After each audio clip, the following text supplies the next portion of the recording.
Bueno, en principio, la propuesta de esta reunión es hablar un poco de dos cuestiones que entiendo que de alguna manera u otra se enlazan. Una es la soledad, los distintos modos que la soledad se presenta o se puede llegar a presentar. Y la imposibilidad de la lengua para poder nombrar algunas cuestiones que impactan, ¿no? Sobre todo en esta cuestión que venimos trabajando que tiene que ver con la adolescencia. Pero bueno, ustedes saben que me gusta como hacer como un pequeño resumen de lo visto anteriormente, aunque sea para, pasan 15 días, a veces nos dispersamos un poco, así que para ponernos ahí un poco en tema nuevamente.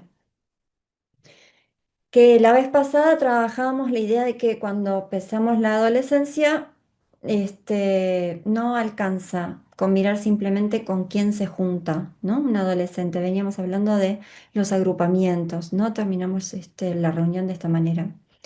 Sino cómo se agrupa y qué tipo de lazo identificatorio se va poniendo en juego en esos grupos. Em, Rescatábamos esto del texto de Freud, de Tres ensayos, cuando él señala que algunos jóvenes no logran incluirse entre sus semejantes porque no logran superar la autoridad de los padres o porque estos los retienen, en realidad es algo que es concomitante, ¿no? Estos los retienen en la ternura infantil más allá de la pubertad. También hablamos respecto de cómo en la lógica de masas se conforma algo en relación a un nosotros que inevitablemente segrega a quien porta una diferencia que para ese nosotros eh, resulta insoportable. Decíamos esto, ¿no? Y retomamos esta frase de Lacan en El despertar de la primavera, ¿no? Que un hombre se hace el hombre al situarse a partir de uno entre otros, al incluirse entre sus semejantes. Y es a partir de la mirada del otro y de los otros que me representan que recibo algo del rasgo que hace mi condición. Y nos surgió la pregunta respecto de cómo reconocerse semejante, cómo formar parte de un colectivo, si es rasgo con el que se me identifica, no me es dado a conocer.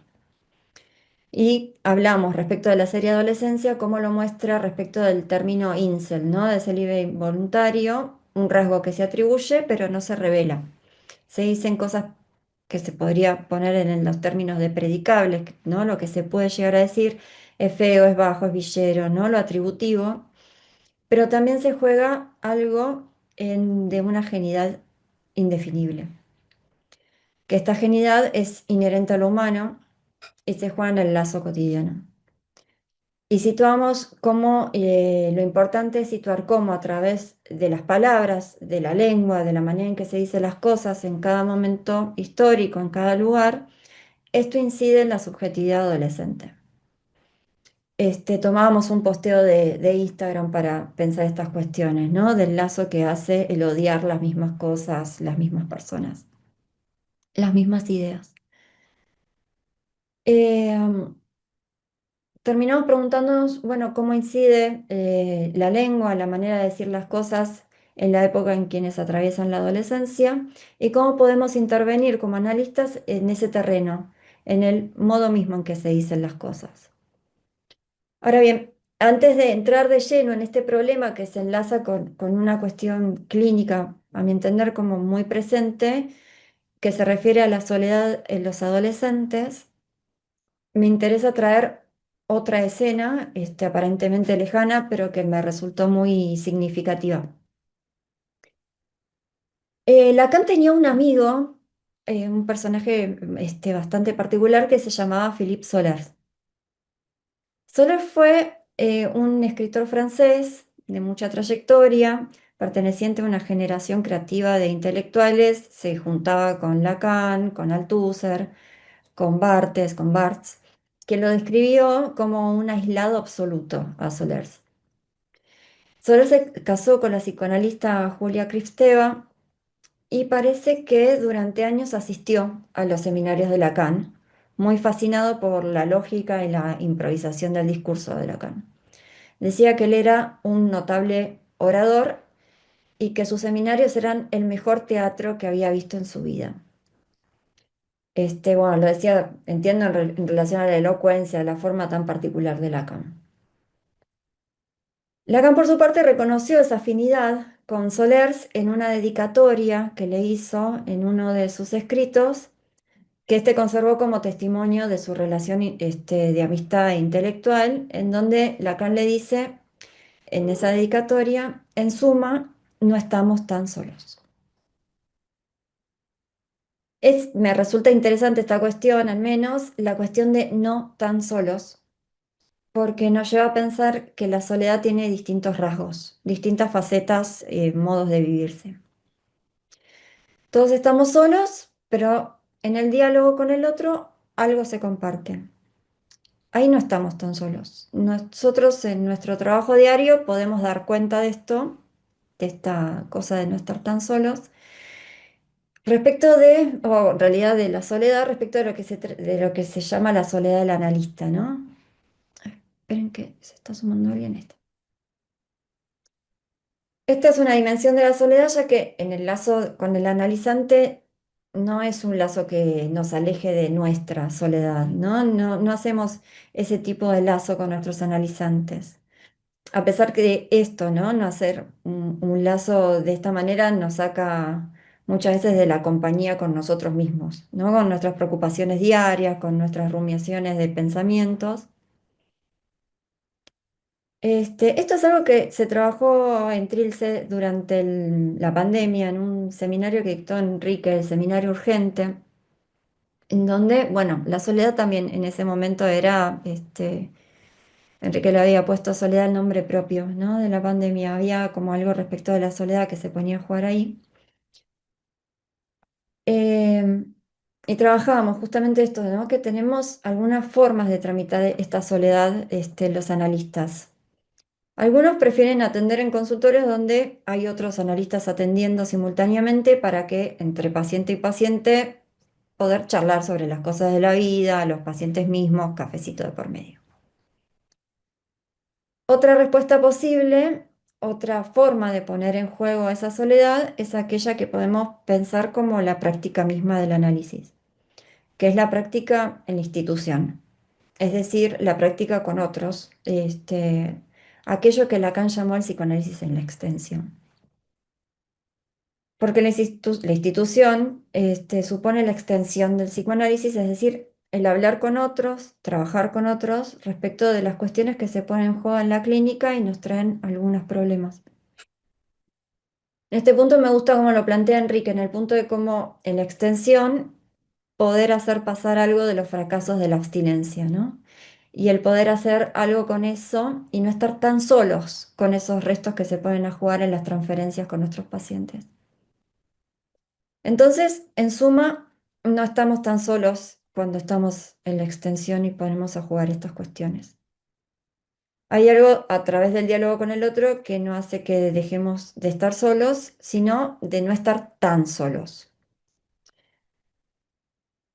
Hay un ejemplo de esto, ¿no? Cuando Lacan, luego de la excomunión, funda la Escuela Freudiana de París y dice, fundo tan solo como siempre lo he estado en mi relación con la causa psicoanalítica.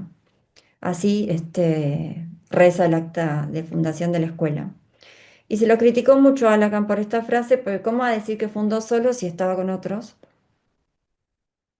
Porque hay algo de esto, ¿no? Porque cada uno está solo respecto de su acto, a pesar que lo haga junto a otros. Es decir, se está solo respecto de la causa, porque el objeto causa para cada cual no es compatible, no es dialectizable, no es transferible, es incompartible, si se puede decir así.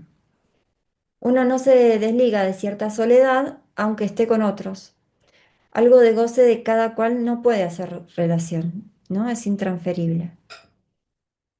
Este punto de soledad implica una soledad respecto de lo que las palabras no llegan a colmar, sobre lo que no puede decirse y no hay manera de que eso se convierta en una experiencia compartible o comunicable, sino que solo se puede hacer a través de un bordado o bordeado de aquello que Lacan llamó puntas de real, en relación a lo que dijo al final de su enseñanza, que el estigma de lo real es justamente no ligarse a nada.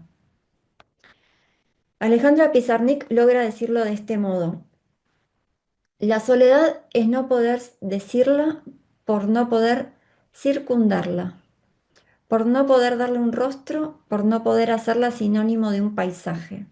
La soledad sería esta melodía rota de mis frases. Eh, Les voy a hacer un comentario. Saben que cuando leí una vez este poema por primera vez y me lo acordé para esta clase, la soledad es no poder decirla por no poder circuncidarla. Lo leí en principio.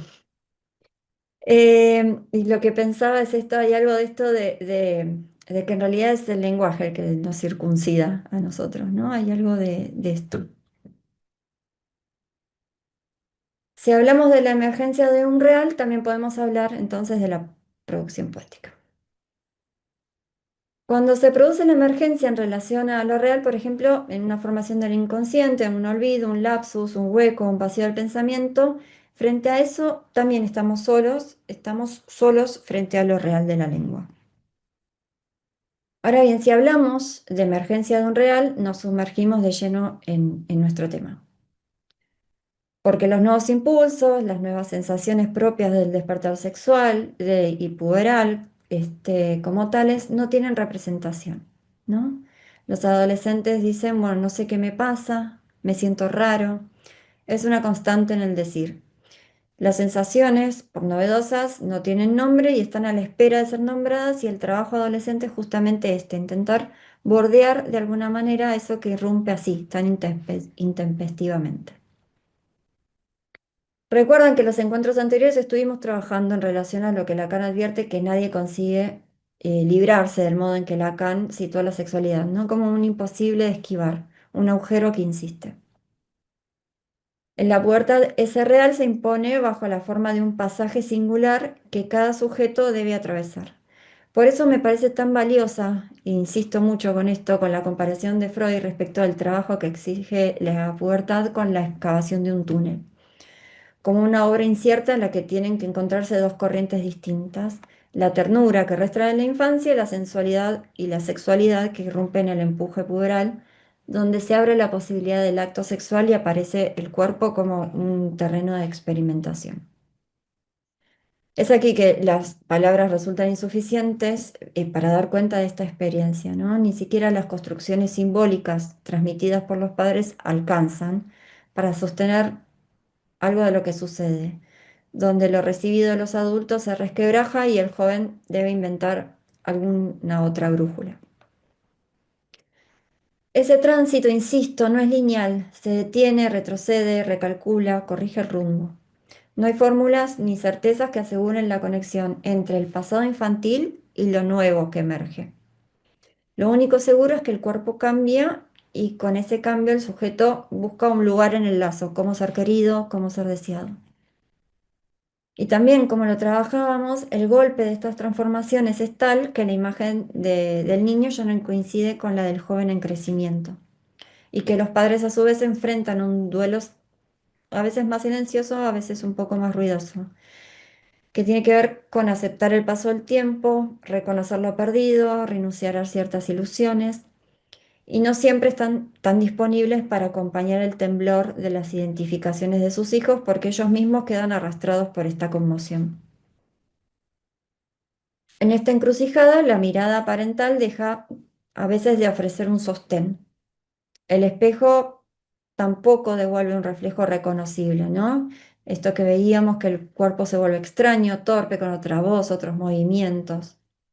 El adolescente entonces tiene que encontrar un modo de reacomodarse, reconocerse en aquello que al principio se le presenta como ajeno. Por eso hicimos el recorrido por el estadio del espejo, ¿no? Porque esta instancia se reabre en una forma de cierta catástrofe. Ya no se sostiene ni la consistencia del cuerpo propio ni el amparo del ideal del yo respecto de la mirada de los padres. Por eso se vuelve indispensable, decíamos, un nuevo espejo, otros que oficien de sostén en la reconstrucción de la imagen, que a veces son familiares, cercanos, padres de amigos, profesores, pero sobre todo son los pares, con los que se comparte un mismo tiempo y pertenencia. Un nuevo espejo que no es una superficie plana de un reflejo, sino una escena compartida con otros en la vida cotidiana. Por eso insisto en ubicar y estar atentos al modo en que un adolescente entra a un grupo, se integra, participa, porque esto es importante. Ahí se juega la posibilidad de recomponer una imagen de sí y encontrar un lugar en el lazo social en estos momentos de tanta conmoción. Ahora bien, esto no borra la soledad propia del trabajo puberal, ¿no? Esto de compartir los grupos en una imagen con otros, entiendo que no borra esta soledad de la irrupción de lo real, ¿no? Este es un trabajo en soledad, porque aunque se trate de un momento del desarrollo, cada pasaje es singular, cada túnel es distinto y su construcción implica siempre un trabajo en soledad. Hay un punto de este recorrido que no se transfiere, que no se comparte, pero será siempre importante, entiendo, poder pesquisar de qué manera se agrupa, con quiénes, de qué manera, cómo se dice sobre la soledad de esa experiencia y de qué manera se comparte esa soledad, ¿no? Cómo el pibe no está tan solo, ¿no? Ahora bien, el adolescente suele recurrir a dos apoyos fundamentales. Como decíamos, uno es el grupo de pares, los amigos, primos, hermanos, etcétera, que con ellos va descubriendo, sin el auxilio de los adultos y muchas veces contra ese auxilio, que el mundo se ha transformado. Este, y otro apoyo fundamental es las palabras, la lengua, el trabajo con y a través de las palabras. Porque como decíamos antes, no hay palabras para estas sensaciones nuevas, estas perturbaciones, estos humores que los atacan, desde esta renovada artillería corporal. Y es en este punto donde, bueno, aparece cierta invención adolescente. Empiezan a hablar en código, con las palabras que los adultos no entienden, con expresiones extrañas, con palabras nuevas, con usos inéditos de palabras ya conocidas. Es en la lengua y trabajando con la lengua, con las palabras, que el adolescente se las tiene que arreglar para encarar este nuevo tramo de la vida. Y chao, Enrique.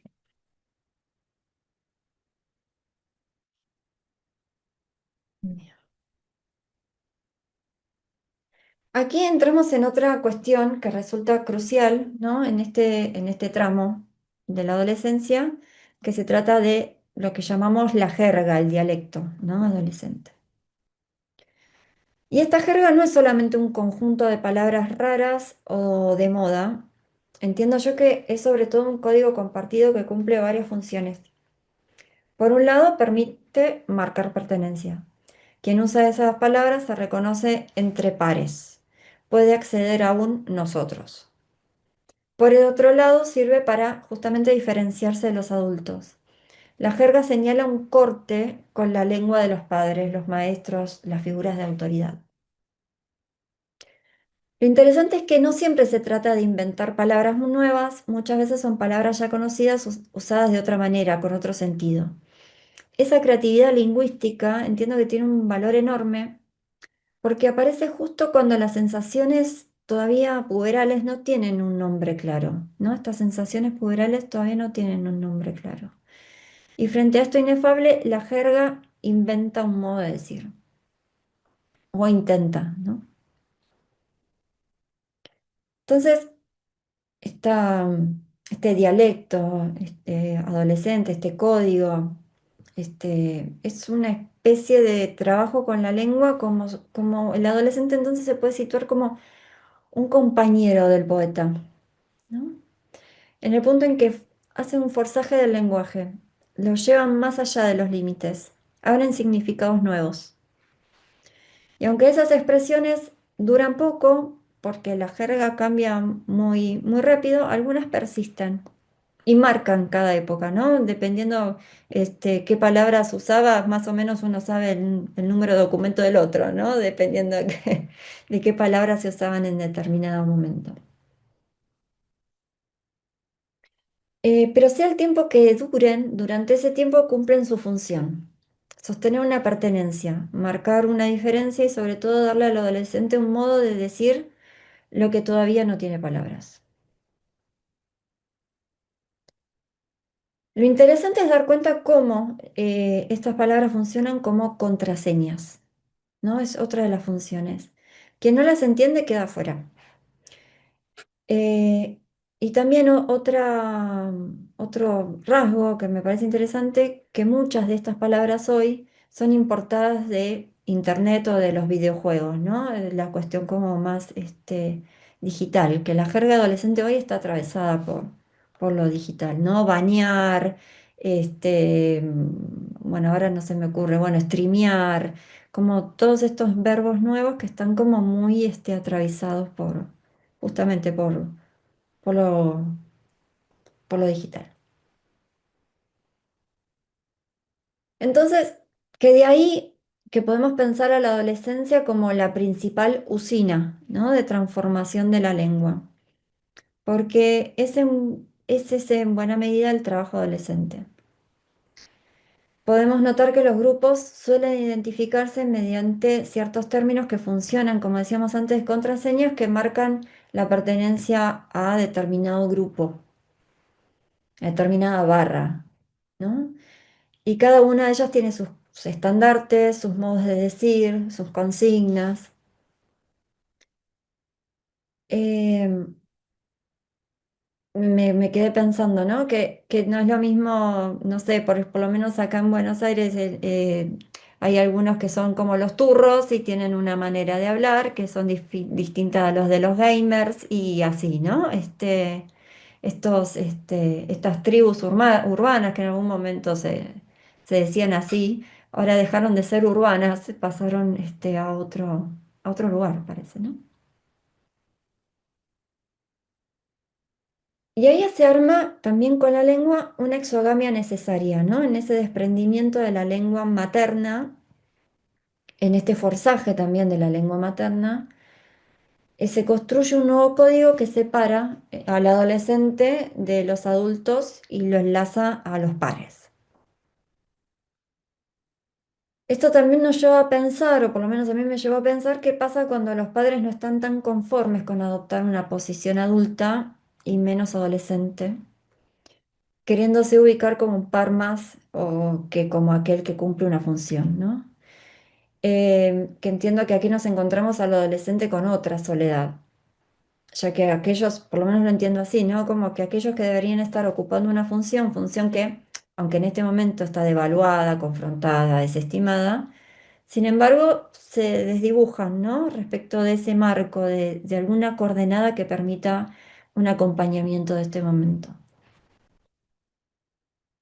Entonces, el lenguaje bizarro o neológico, ¿no? De los adolescentes puede pensarse como un modo de atacar el tejido heredado de la lengua adulta. Y en este trazado de la exogamia es que comienza a desplegarse el terreno mismo, ¿no? De las palabras, que permiten identificarse lo que decíamos a los grupos, como contraseñas de pertenencia, pero también marcas identificatorias.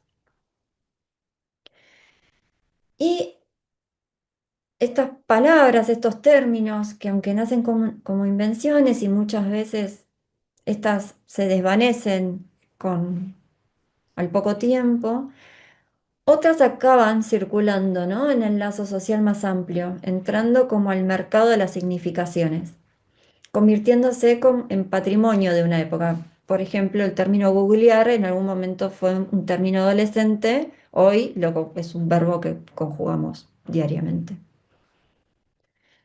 Em, Son los adolescentes quienes de forma anónima entonces ocupan cierta vanguardia, inventan expresiones que luego se vuelven parte del paisaje urbano, del habla, cotidiana.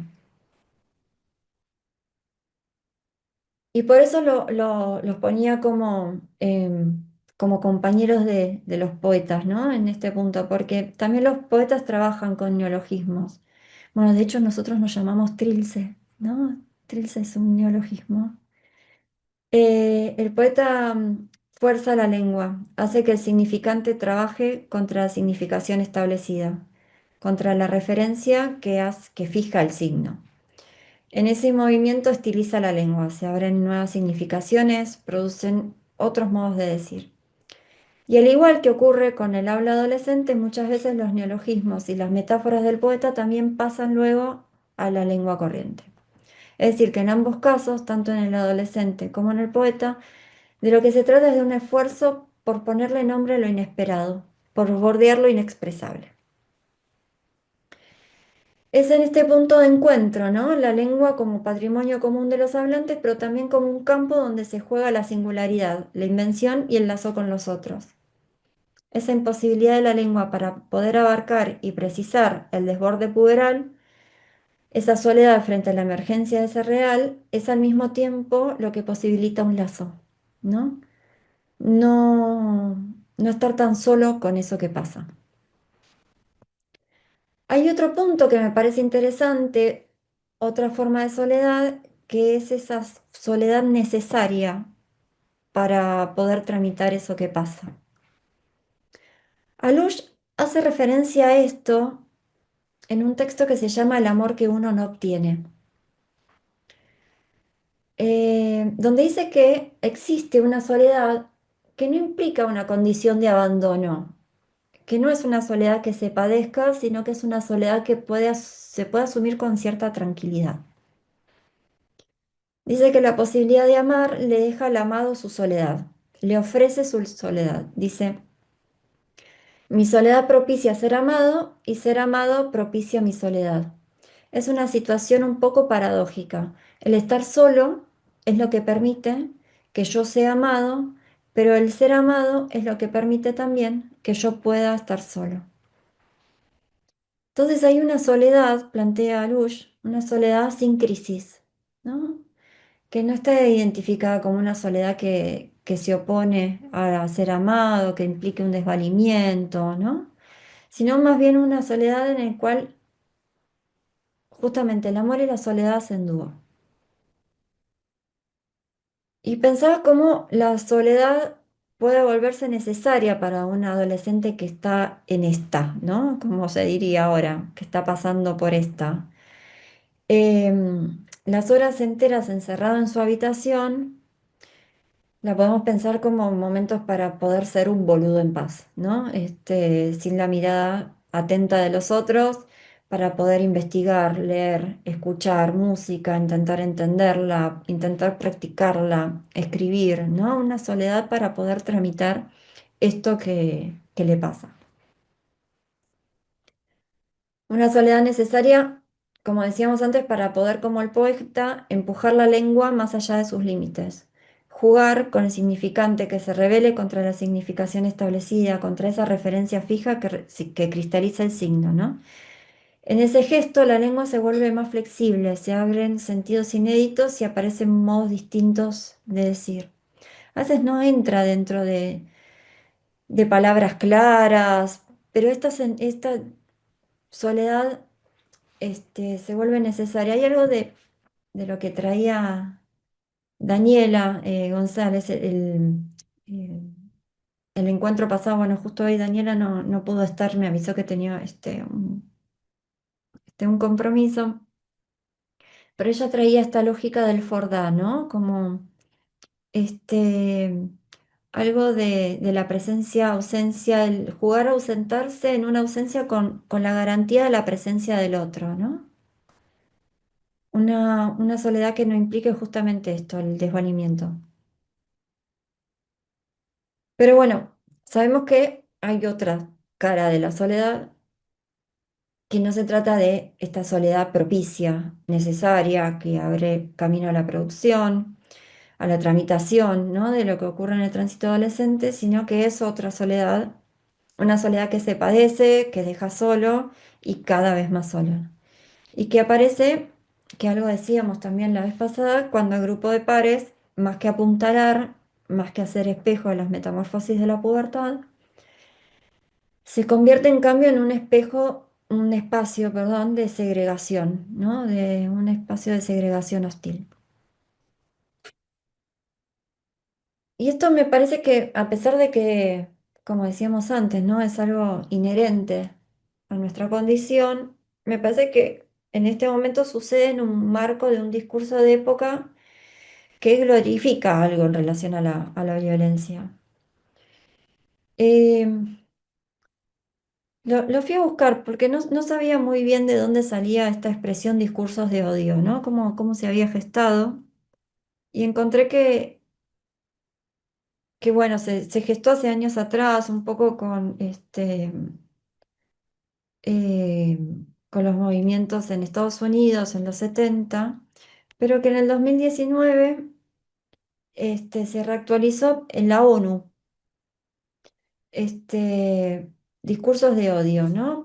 Y allí se la reactualizó para nombrar algo en relación a esta habilitación de la venganza, de la agresión, del odio como una forma aceptada de resolver los conflictos. 2019, previo a la pandemia, ¿no? Me parece que hoy estamos post pandemia, me parece que la pandemia no nos hizo mejores como se supuso en su principio, ¿no? Ahí estamos en otro momento. Eh, y esta habilitación de la venganza, de la agresión, del odio, no se trata como burdamente se entiende, como siendo simplemente cuestión de libertades individuales. No es un asunto de cada quien, sino que se trata de un fenómeno, entiendo yo, que compromete al lazo social y afecta a la vida colectiva en su conjunto. A mí me gusta pensarlo de este modo, ¿no? Porque si lo llamamos discurso de odio es porque las relaciones entre las palabras revelan de alguna manera cómo nos relacionamos con el mundo, ¿no? Cómo decimos las cosas, cómo las nombramos, nos relacionan con el mundo. Entonces no es inocente la forma en que decimos las cosas y no es indiferente la manera en que nombramos las cosas, las personas, los sucesos. Y hoy estamos frente a un discurso que con su violencia atraviesa los cuerpos adolescentes. A veces aparece en tono de chiste, como este posteo de Instagram al que hacíamos referencia la vez pasada, pero es cierto que el odio hoy hace masa y lo podemos ver en las redes sociales, esto, ¿no? Como arma comunión, reúne, agrupa y empuja a segregar, ¿no? El odio compartido hacia ciertas personas, ideas, se convierte en un modo de pertenencia, ¿no? Dime a quién odias y te diré a qué grupo perteneces, algo así. Y al mismo tiempo arrastra hacia lo más oscuro, ¿no? Segregar o ser segregado, odiar o ser odiado, pareciera que hoy no quedan muchos otros lugares posibles. Y aquí aparece, bueno, esto que decíamos recién, ¿no? La otra soledad, la que se padece, la que deja al chico por fuera de los encuentros con los otros, sostenida en un sentimiento de inadecuación que muchas veces se refuerza por las agresiones, ¿no? que recibe. Esa soledad ya no está ligada al trabajo propio de la adolescencia, sino a un estado más de abatimiento, que muchas veces se puede ver o por lo menos, ¿no? A veces lo veo como, bajo esta forma, ¿no? Como falta de energía, falta de ganas, aislamiento, que no es soledad, ¿no? Es una diferencia el aislamiento y la soledad, resignación, tristeza. ¿No? Donde la habitación, esta soledad de la habitación que decíamos antes ya no es un espacio fértil, es más un encierro que inhibe, paraliza, ¿no? Es otro encierro. Eh, la poeta y ensayista Yvonne Bourgeois es alguien muy interesante. Ahora me olvidé el nombre. Ah, La palabra amenazada es el libro donde sacó esto y entiendo que plantea esto con bastante claridad. Dice que uno de los poderes más aterradores que tiene la violencia es su capacidad de destruir la imaginación. Y en esto es profundamente eficaz. Ella señala que que una primera forma de violencia es reducir la lengua a un simple medio de comunicación. Cuando se la piensa así, cuando se la convierte en mediación para otra mediación, por ejemplo, marketing, dinero, rendimiento, se la violenta. Y con eso olvidamos que la lengua es, antes que nada, un placer, así, ¿no? Esto lo plantea así ella. Que olvidamos que en ella habita una relación misteriosa y fecunda.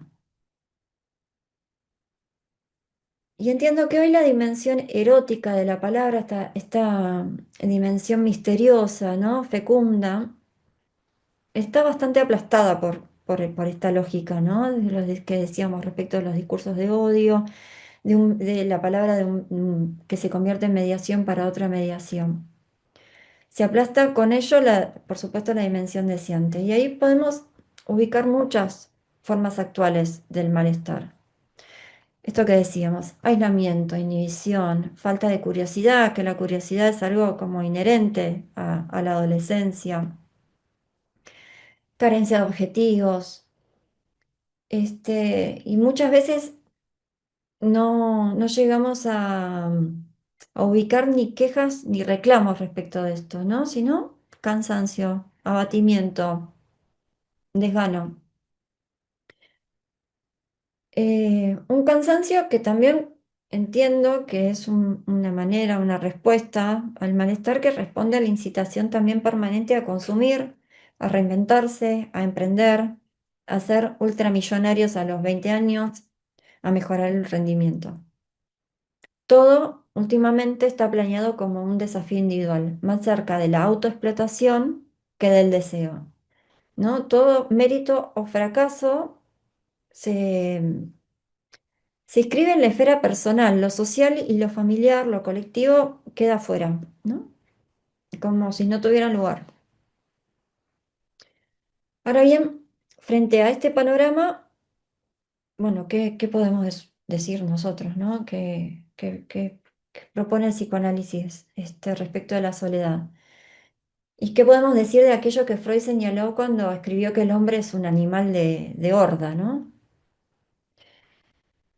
Em, bueno, la apuesta entiendo que siempre es propiciar un encuentro con esto de lo real, ¿no? Con un encuentro con la soledad, pero que no sea esta soledad de la tristeza, de la depresión, de la pérdida.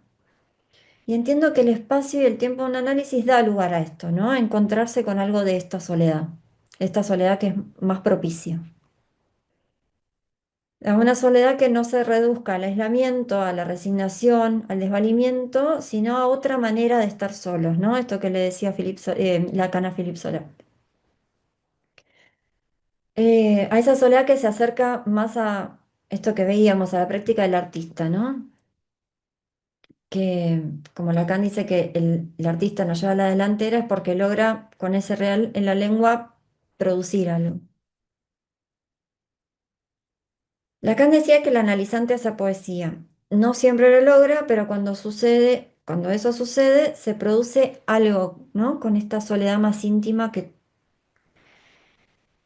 de alguna manera puse todos compartimos, ¿no? En mis apuntes, pero bueno, no es compartible, justamente, ¿no? Con esta soledad tan íntima que no es compartible, ¿no? Que es la soledad de la lengua. Es esa soledad, esa soledad que en lugar de hundir puede abrir a otro espacio, ¿no? Un espacio de invención. Y esta es la apuesta, ¿no? Que podemos poner a jugar nosotros, que la soledad no quede del lado de la tristeza, de la inhibición, sino que pueda volverse acto, invención, creación, hacer algo con eso, ¿no? Poner en jaque lo instituido, el sentido común, el aplastamiento de cómo se dicen las cosas, poner en jaque esos significantes que organizan la lengua social, producir signos de interrogación allí, ¿no? No comprender, poner en juego la ignorancia, poner un paréntesis, una pausa en este ritmo acelerado del utilitarismo, del rendimiento y intentar, ¿no? Intentar. hacer lugar a la palabra para, bueno, para justamente habilitar algo de esto, de la poética del decir. Así que bueno, hasta aquí, hasta aquí lo que pensé para, bueno, no estar tan sola con esto, justamente, con este despelote de las adolescencias. Bueno, los escucho, las escucho. Quien quiera, avanti. Voy a tomar un mate mientras.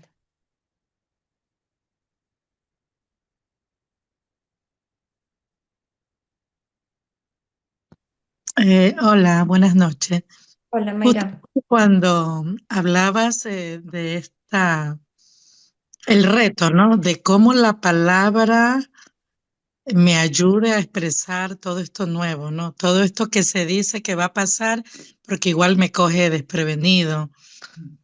Y estaba pensando mucho en el tema de la jerga, del lenguaje de los grupos, de las asociaciones, ¿no? Ellos buscan unas frases, algo especial para identificarse, justamente a veces también hasta palabras que pudieran decirse así como fuertes, ¿no? Porque están en esa búsqueda de tratar de representar algo de esto que se siente, ¿no?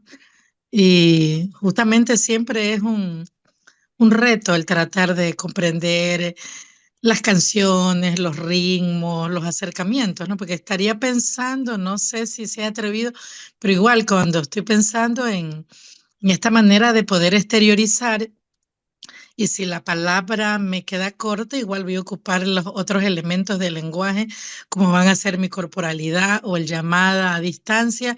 Pudiese ser a veces a propósito o puede ser que esté en un proceso de construcción.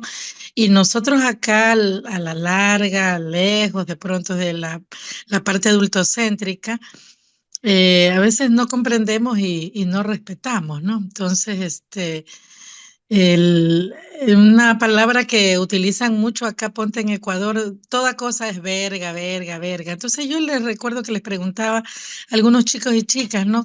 ¿Cómo si tú dices que esta parte, ¿no? Este es un órgano genital y supuestamente ustedes es extremadamente valioso?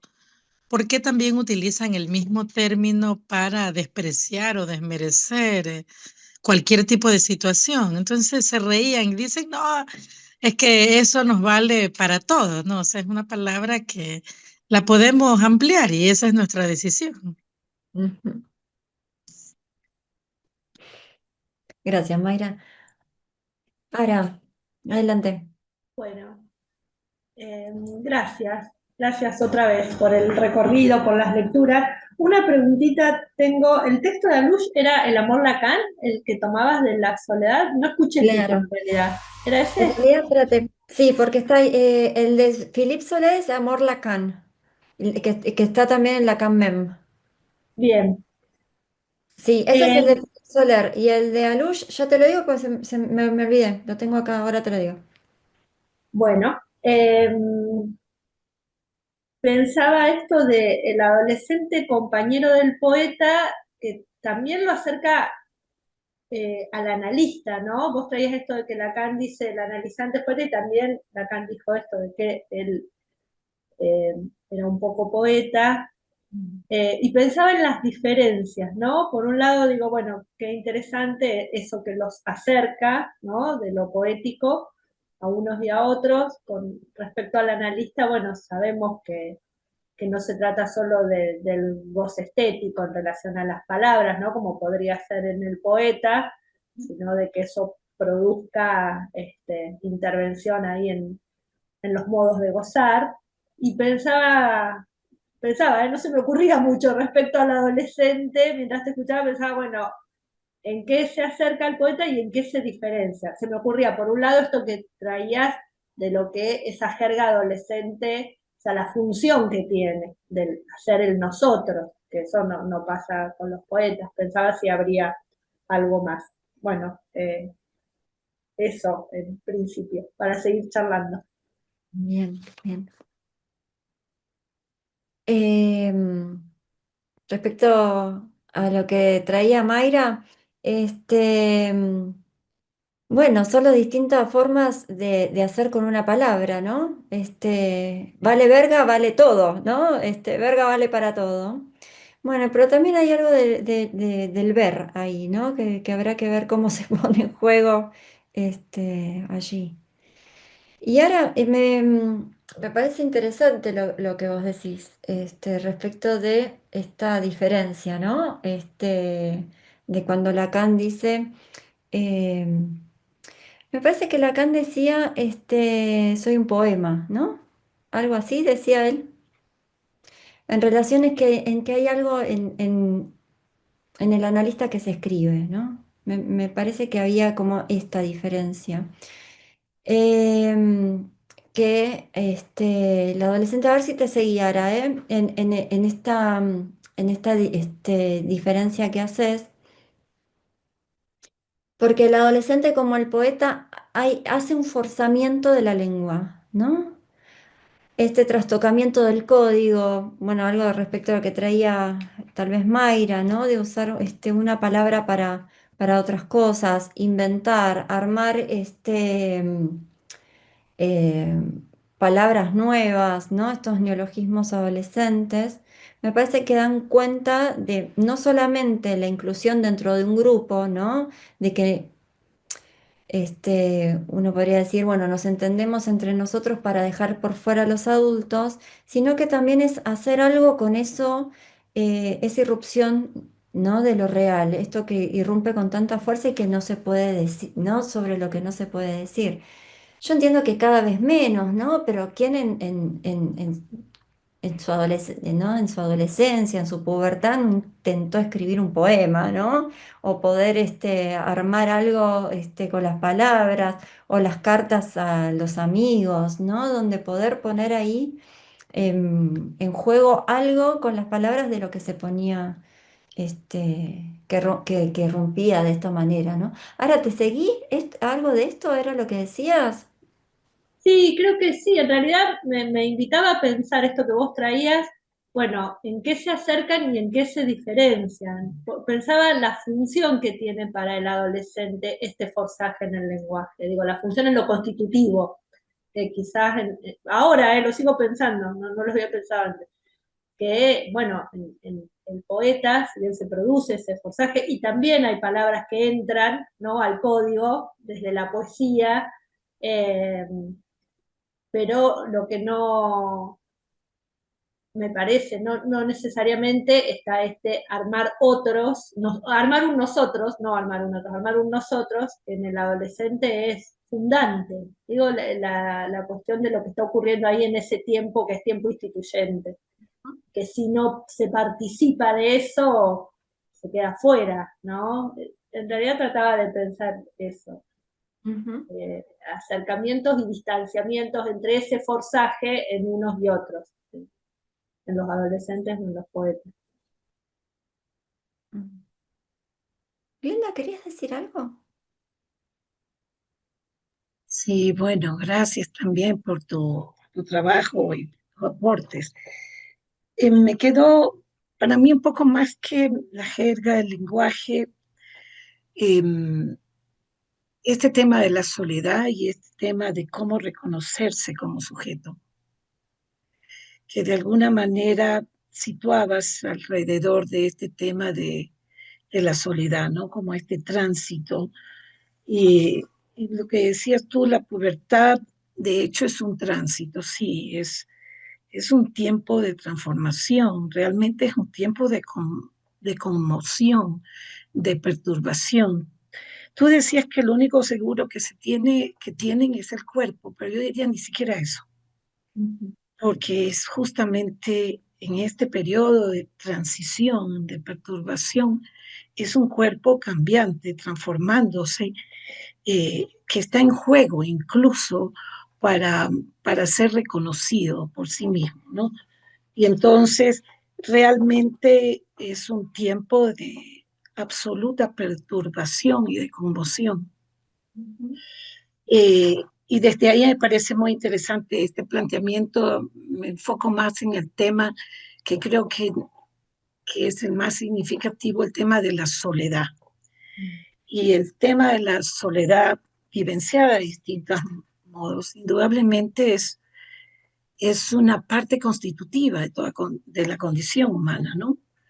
Y si la entendemos en toda la hondura que tiene esto, que no es solamente el estar físicamente solo o el estar eh, decaído en esa soledad, que tiene que ver también, tú decías, con otro modo, y eso es lo que me hace a mí más importante, porque es lo que veo cuando he trabajado con adolescentes, es esa soledad de búsqueda de reconocimiento de sí mismos, justamente porque salen de todo ese periodo eh, seguro, ¿no? De toda la función del padre, todo este conglomerado que los acobija, y enfrentarse al mundo y enfrentarse a los pares, que viene también con toda una, no solo con una jerga, ¿no? Para construir un lazo social, viene también cada uno con un desmembramiento en las mismas condiciones. Entonces, ¿qué rasgos son los que los pueden permitir reconocerse? Más allá de que pertenezcan a un grupo y cómo pertenecen y desde qué rasgo se identifican, porque también, entre comillas, diría, se pueden identificar con ciertos rasgos de determinado grupo, pero, pero en el fondo está también un sentido de soledad si es que realmente es ese rasgo, por ejemplo, el grupo de los fuertes, el grupo de los populares, el grupo de los nerds, etcétera, ¿no? Y, y eso puede conllevar, digamos, encontrar un lugar, pero no necesariamente encontrar un lugar quiere decir encontrar una identidad. Y entonces ahí viene la pregunta entre encontrarse en la dimensión de su ser o del tener. Meto este enfoque que va más allá simplemente de quedarnos en todo el sentido de la lengua, sino también de una dimensión también existencial, ¿no? Que tiene que ver con este conglomerado que rodea, que es este lazo social, este periodo contemporáneo, donde están en juego muchas cosas, ¿no? Dentro de lo que ellos se mueven, ¿no? El rendimiento, la productividad, el cumplir, el que no cumple con determinados estándares, etcétera. Más allá de este encuentro con un rasgo que los identifique dentro de un grupo. Entonces, eh, vuelve a salir esta pregunta de qué hacer, ¿no? ¿Cómo hacer la práctica o desde el psicoanálisis? Eh, ¿Cómo llegar dentro de esto? ¿Qué es lo que se quiere realmente, eh, eh, digamos, generar dentro de un espacio? ¿Qué propone el psicoanálisis frente a eso?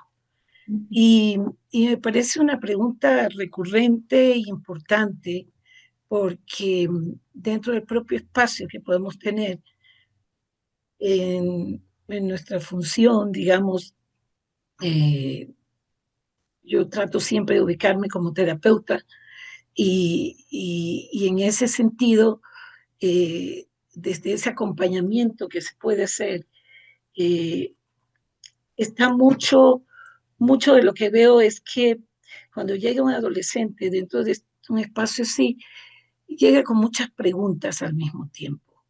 Y son esas preguntas que tienen que ver con esa soledad y esa dimensión de querer encontrar un sentido y un sentido que vaya más allá de lo que se ha fragmentado al salir de, digamos, de esta cuna hogareña y encontrarse con este mundo de pares y con un mundo de otro orden que tiene que ocupar un lugar ahí. Entonces, en ese acompañamiento creo que es importante ubicar qué es lo que está desde nuestra función. Y Claro. que a mí me parece que esa es una pregunta medular, ¿no? Gracias, Glenda. Adrián, querías decir algo, sí, y después Fabiana, dale. Ahí está. Bueno, gracias Patricia por tu exposición.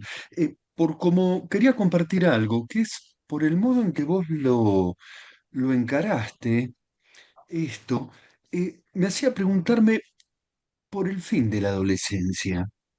Digo, ¿en qué momento, más allá que es esperable que con la vida adulta se estabilicen algunos significantes, esto, bueno, se corrobora más o menos, pero como vos lo tomabas hoy, me hacías pensar que hay algo que se inaugura con el despertar de la primavera, pero que hace a la condición de lo humano, es decir, los usos del lenguaje, el modo en que usamos y el modo en que el lenguaje nos usa, la relación a la soledad, la relación al acto, que parece que se inauguran de un modo particular en la adolescencia, pero desdibujan un poco, eh, bueno, que de eso se termina cuando pasamos a la vida adulta, ¿no?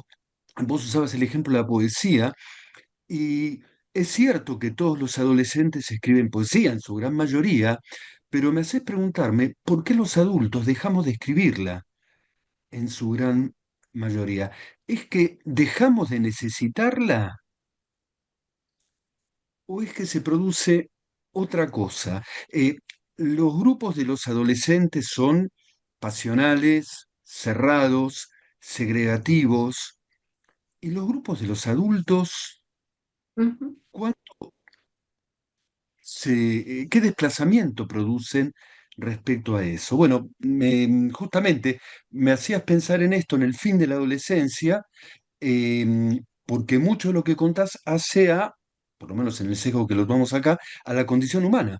La soledad, el acto, soledad y el aislamiento, la soledad del acto, y las vicisitudes del sujeto con el lenguaje, ¿no?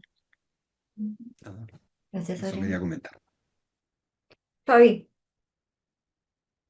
Bueno, gracias Patricia por tu recorrido. Me dejaste pensando también en partes que tomás al respecto de la violencia, ¿no? Y que traes, no pude anotar de quién este texto parece maravilloso de la palabra amenazada, ¿no? Bueno, después si lo querés compartir.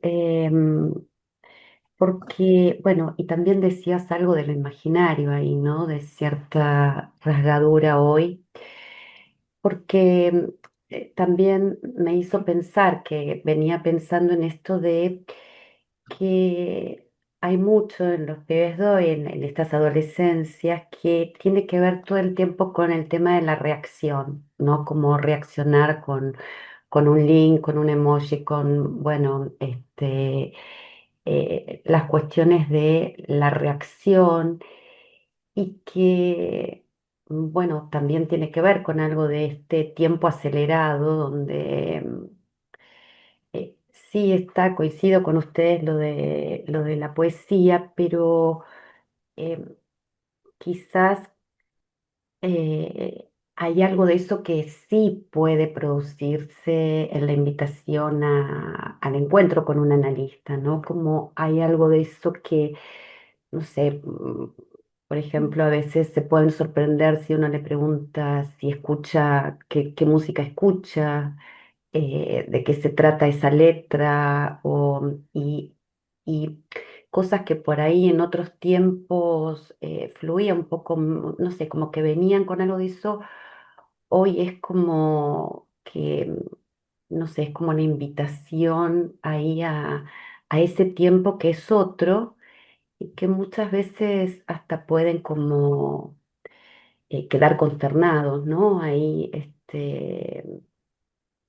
puede ser la música, puede ser, este, no sé, algo que puedan estar leyendo, que por ahí puede ser a través de una aplicación o algo, pero que, bueno, es todo un ejercicio para ver también esa apoyatura que van encontrando en las palabras, en algo que se puede ir armando como un poema, ¿no? Pero que a veces, bueno, esto no solo en los adolescentes, pero bueno, sucede bastante en esto de que quieren leerte algunos ya como en algunos momentos, bueno, qué le dijo el amigo, qué le dijo la amiga, qué dijeron en el grupo, digo, ¿no? Como esta cuestión de hacer pasar por ahí también algo de este resonar, ¿no? Me parece que ahí se va dando algo de esto. Pero bueno, esto de la violencia y la palabra amenazada, ¿no? Hay algo de ese tiempo que sí, que parece que hoy, bueno, como va todo tan acelerado, parece como que no hubiese tiempo para eso, sino como esto de la reacción, ¿no? Como es una reacción todo el tiempo a poner ahí en juego que, bueno, me hace preguntarme por los cuerpos también, qué le va sucediendo ahí en esa metamorfosis que pareciera a veces que no hay tiempo para algo de eso, por la época, algo de eso. Bueno, gracias, Patri. Gracias a vos, Fabi. Sí, Sonia. Ya, gracias, sí, gracias por el trabajo. Me dejas pensando en esto de la soledad como en varios sentidos. También la necesidad de que los adolescentes tengan estos espacios que a ratos han sido como inentendibles desde el mundo adulto.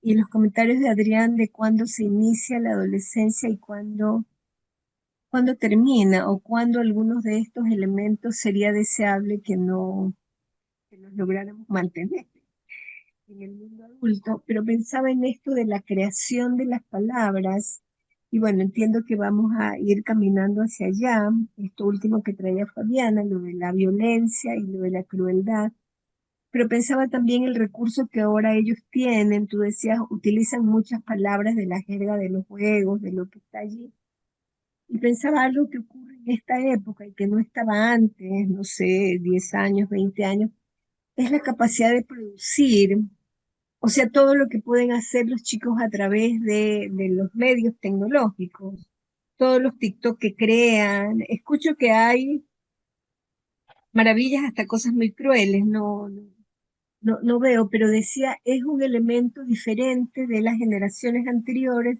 porque tienen la posibilidad de crear, si bien está determinado por la condición económica, no es lo mismo tener internet en tu casa y una computadora o un aparato más moderno que la precariedad de muchos jóvenes también, donde el acceso a la conectividad no es en igualdad de condiciones, pero igual pueden crear. Entonces allí pensaba en esto de la poesía en el sentido de la creación, no se me ocurre cuál es la palabra más adecuada, la creación más sutil, la creación más personal, la creación más íntima, donde vas más pausadamente produciéndote o armándote a lo que puede permitir la creación con estas cosas digitales, pero que es un recurso nuevo como para pensar, como para observar. Observan mucho, pero también pueden crear. Pueden crear, y estos discursos, así también como más violentos, Fabián acaba de decir, ¿qué pasa con los cuerpos en esto de las violencias? Y un dato que nosotros registrábamos, a lo menos como país, son los índices más altos de violencia sexual en población más joven, entre pares. O sea, cómo se ha incrementado y cómo hay un discurso que seguramente no es mayoritario, pero es visible esta cosa de no solo lo que vimos en adolescencia, este chiquillo que pasa, digamos, a un acto de matar a esta chiquita, sino esto que se organizan o planifican, dos o tres que van a planificar un acto violento frente a un cuerpo femenino, como elementos a seguir pensando, a revisar en esto que vamos a avanzar de la crueldad, de la violencia como con las formas actuales, con los recursos que tienen actualmente, versus esto otro de esta creación más personal, más pausada, necesaria, o sea, es lo deseable, se me ocurre cuando si hacíamos la pregunta, ¿cuál es nuestra función? ¿Cuál es nuestro lugar? Dar la posibilidad de facilitar, propiciar, estos espacios de elaboración, de pausar, de poner palabras, de tramitar este proceso tan complejo que resulta la adolescencia y la vida con los entornos que le toca a cada quien, digamos. Una cosa es estar pensando en nuestras ciudades, en determinados recursos, otra, no sé, pues qué será la adolescencia en este momento en Palestina o en estos campos de refugiados, o hasta en los sectores más empobrecidos donde la violencia está como muy marcada y muchas necesidades. A estos otros espacios donde la posibilidad de pausar, de pensar, de poner palabras es el camino deseable para todos. Pero bueno, Gracias, Sonia. Ara, sí, adelante. Si no hay alguien más, porque yo hablé, No, no, no, dale, dale. es breve. Me acordé algo que lo pensé bueno, hace 15 días en el encuentro anterior y ahora lo volví a pensar.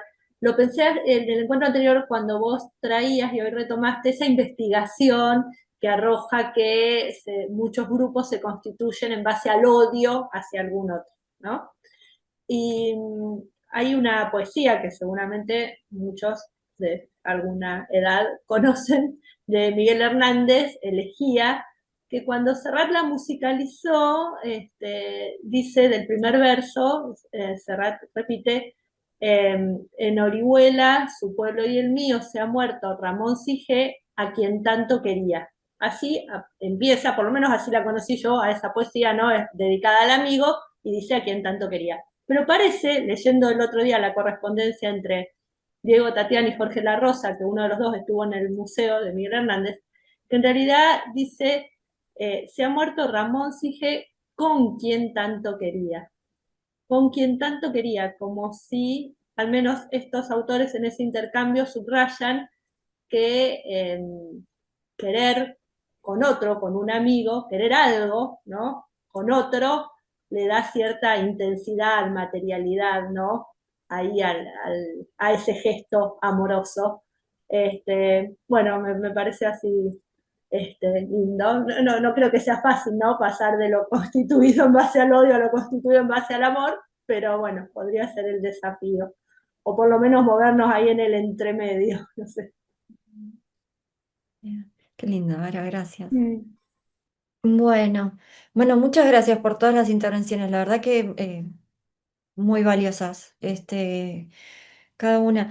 Querer con otro, ¿no? Hay algo ahí, ¿no? De un lazo que se arma. Y me parece, empiezo por el final, por esto que vos decís, Sara, me parece que la apuesta es a través de un nuevo amor, ¿no? Que es la transferencia, ¿no? Esta puesta en juego, ¿no? De esta vertiente del amor. Bueno, poder ubicar algo de la propia alteridad y hacer, ¿no? Lugar a la alteridad del otro. Me parece que hay un juego ahí, que es en esta apuesta, ¿no? Que, que va en ese camino. Claro, porque sería un querer con otros, con esto otro que vos también decías, que lo no compartido de ese No querer, compartir. no nos iguala, ¿no? Menos solos, Mm, no mm. tan solos, no tan solos, exactamente. Em, Fabi, traes algo que me parece muy importante. Voy a decir algunas cositas, pues estamos en hora. Tal vez para retomar algo de lo que dijeron la vez que viene. Em, yo lo leo bastante en consonancia, como vos lo planteás respecto de la palabra amenazada y algo relaciona el aplastamiento de la palabra, por ejemplo, en relación a los emojis, ¿no? O las reacciones, ¿no? En donde pareciera, más allá de que se arma un código común, ¿no? Esto que sobre todo la serie Adolescencia nos mostró, ¿no? Que un emoji con otro significa algo, ¿no? Por fuera, que ahí aparece algo de la creación digital también, Sonia, ¿no? Eh, pero me parece que hay algo respecto de la reacción, ¿no? De, bueno, no saber qué decir, entonces te mando un corazoncito, un cosito, un no sé qué, que hace que la dimensión, esto que decía, es Yvonne Bourdelois, no, supongo que lo estoy pronunciando bien, es este libro mío, La palabra amenazada.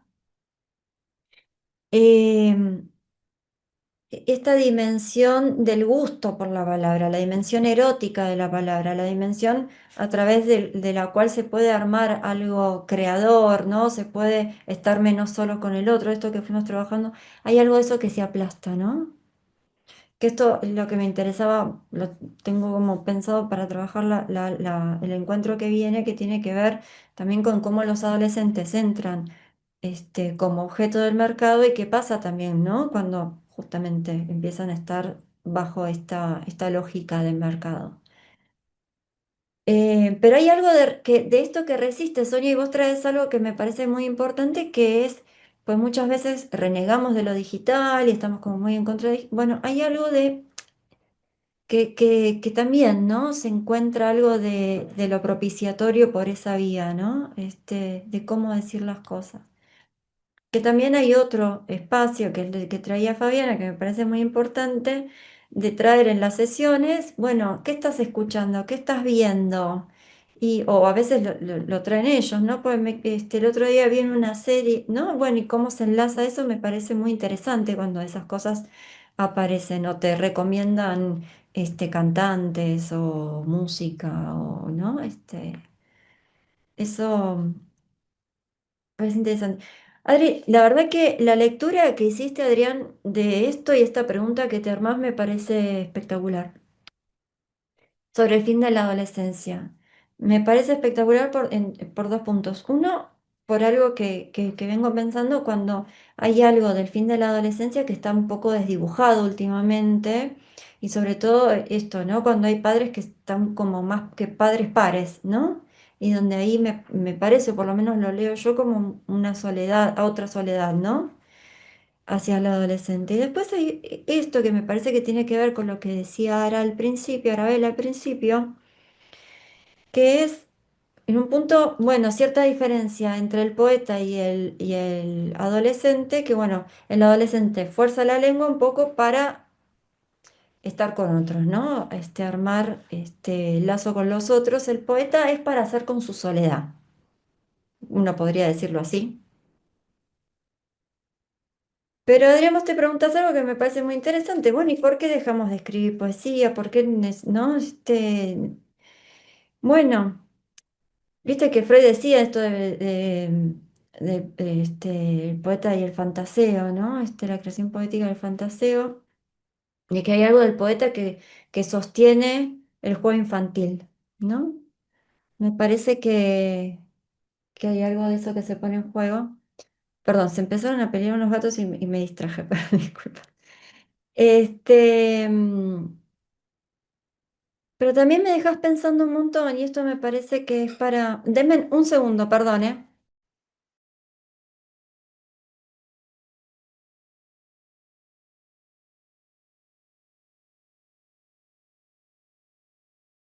Pues sabía que se iba a poner a ladrar mi perro y todo esto, disculpen.